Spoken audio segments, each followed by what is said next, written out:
د هرات ولایت په تورغوندي بندر کې د ترکمنستان د بهرنیو چارو وزیر رشید مرادوف سره د بهرنیو چارو وزارت واکپال امیرخان متقی لیدنه. د بهرنیو چارو وزارت د لیدنې موخه د افغانستان په خاوره کې د ټاپي پروژو د کار پیل، د دواړو هیوادونو ترمنځ د سوداګریزو اړیکو او د وسپنې پټلۍ پراختیا او افغانستان ته د ترکمنستان د وارداتي برېښنا ډېرېدل بللې ده.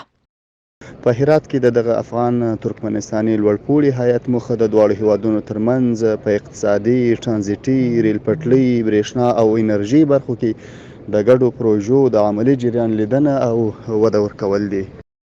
په دې منځ کې یو شمېر اقتصادي کارپوهان د سیمې او ګاونډیو هیوادونو سره د افغانستان د اقتصادي او سوداګریزو اړیکو پراختیا د افغانستان په اقتصادي وده کې مهم بولي. هر قدر که ما با کشورهای همسایه روابط نیک تجارتی، اقتصادی و ترانزیتی داشته باشیم، به همون اندازه میتونیم که در میدان اقتصاد شاهکاری های بیشتر داشته باشیم. روابط سیاسی و اقتصادی افغانستان با کشورهای منطقه میتونه از منافع خوب در راستای اقتصادی و تجاری برخوردار باشه و میتونه نه تنها کالاهای خارجی را در افغانستان قیمتش کاهش پیدا بکنه، بلکه میتونه راه را برای صادرات اقلام زراعتی و صنعتی افغانستان نیز باز بکنه. د بهرنیو چارو وزارت د اعلان پاڼې پر بنسټ په دې سفر کې د دواړو هیوادونو د کانونو، ترانسپورت، برېښنا او وسپنې پټلۍ استازو هم ګډون درلود.